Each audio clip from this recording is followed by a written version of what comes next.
Yeah, I mean, look, the godfather of AI, Jensen, NVIDIA spoke, and this is going to fuel the rest of this tech ecosystem from the hyperscale players, Microsoft.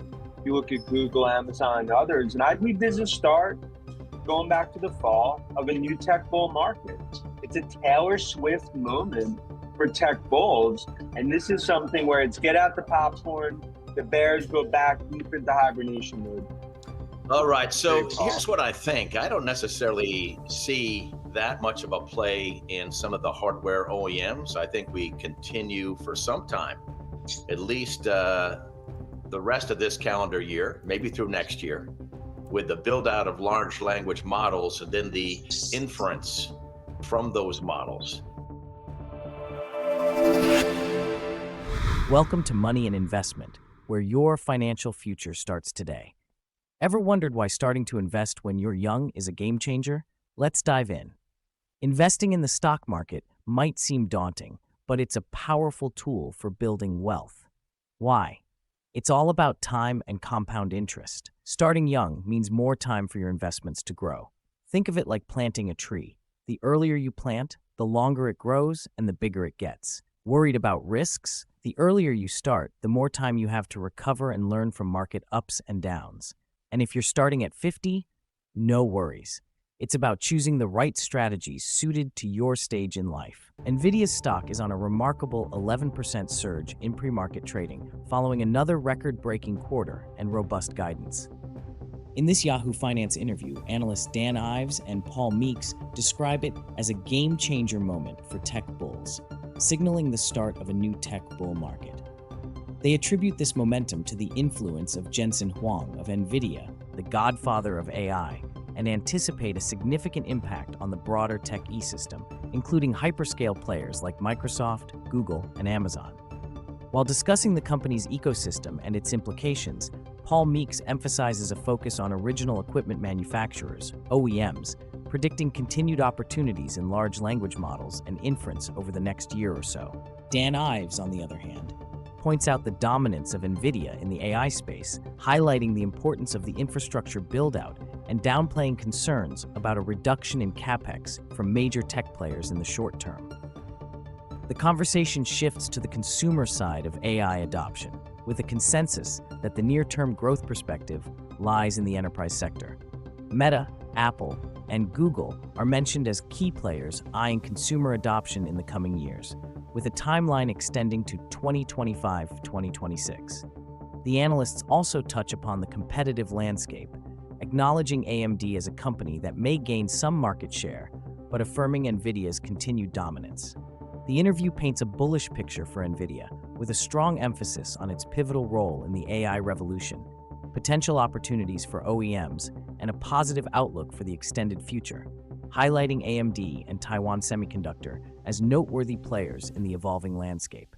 But let's take a look at this move that we're seeing in pre-market trading. You've got shares up just about 11%. This coming after the AI powerhouse does it yet again. Shares soaring after reporting another quarter of record sales. Also, the company issued strong guidance, this showing that momentum for the AI boom still remains well intact. So let's break it all down. We want to bring in Dan Ives, Wedbush Securities Managing Director and Senior Equity Analyst. We've also got Paul Meeks, Harvest Portfolio Management Co-CIO. It's great to have both of you. Dan, let me start with you. I have your note pulled up right in front of me. You called this a game changer moment for tech bulls and AI revolution. What does this tell us just about the momentum that's behind AI investment right now and what that's going to do not only for NVIDIA, the leader within this space, but what it means for many of its rivals out there as well?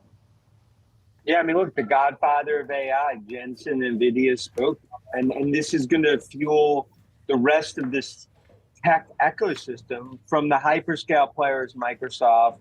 You look at Google, Amazon, and others, and I believe this is a start, going back to the fall, of a new tech bull market.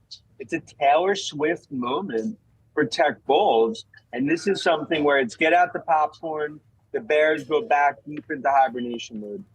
Paul, I want to bring you in here. I mean, when we hear on the call that Jensen Huang talking about the company's ecosystem and specifically who plays into that ecosystem, it's the OEMs, it's these original equipment manufacturers and design manufacturers as well. how much does this permeate to some of those OEMs who can also kind of ride on the coattails of this demand that NVIDIA is seeing for its generative AI products?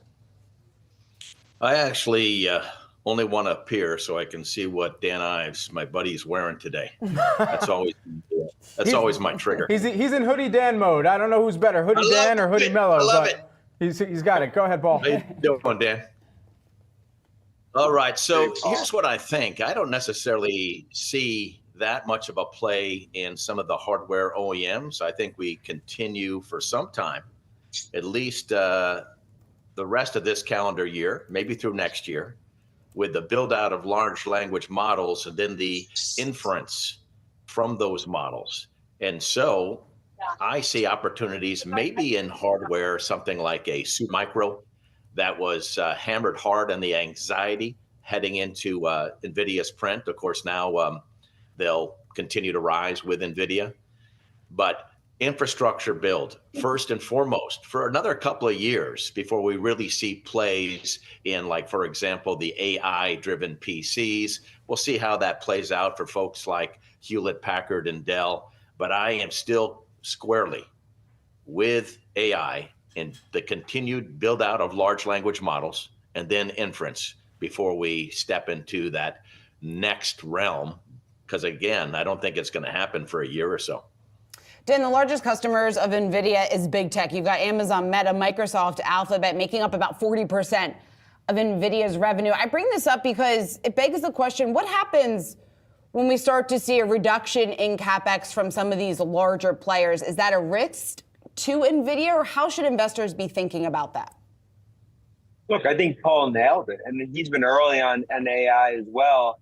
I actually think 3 months from now when NVIDIA reports, he could be wearing my hoodie, maybe for the next quarter. But look, it comes down to, you look at CapEx, the big tech's the strong getting stronger. I mean, when you look at Microsoft, they're still in acceleration mode. So that's just not a worry for at least the next 12, 15, 18 months. And remember, you haven't even had the consumer piece start to come in. That's why I believe it's a 1995 moment. Paul hit on it, the infrastructure. Right now, I think the big focus, second, third, fourth derivatives. The Godfather spoke. Who else benefits? That's why I believe this AI part is just getting started. Dan, just to follow up on that, what does the consumer pick up? What does that early adoption need to look like in some of the core hardware and devices that this is going to play a huge role within, and perhaps be lighter fluid for the way that we even engage with technology that's at our fingertips or in the workplace? Well, Brad, right now it's all about enterprise. I mean, that's the golden goose for the next, call it 12, 18 months from an actual growth perspective. The consumer, that's what Meta's looking at. We believe Apple, that's what they ultimately unveiled, WWDC. You look at how Google's going to play this. That's going to be a 2025, 2026, which speaks what Paul said. I mean, this is just the beginning of this AI revolution. So, well, it's just the beginning of this AI revolution, but talk to us just about how extensive NVIDIA, specifically their moat is. And if it goes beyond that right now, if we're talking 5, 10 years down the line, who else do you see as amongst the leaders within the space? Sorry, you asking me? Sorry. Yeah, Paul. Okay.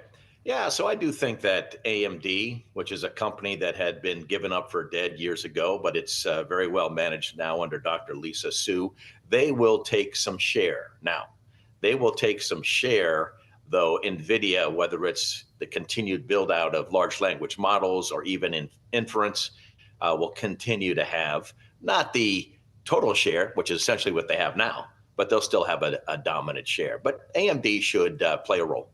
And also, I probably would, give, and I have this in my portfolio, some kudos to Taiwan Semiconductor. Taiwan Semiconductor will continue to enable all these folks. So I like not just NVIDIA, I like Supermicro, I like Taiwan Semiconductor, I like some of the other semiconductor capital equipment companies like ASM. And then, of course, I do think AMD, Advanced Micro Devices, will gain some traction. Ready to start your investment journey? Explore our channel for more insights on making smart, informed investment choices.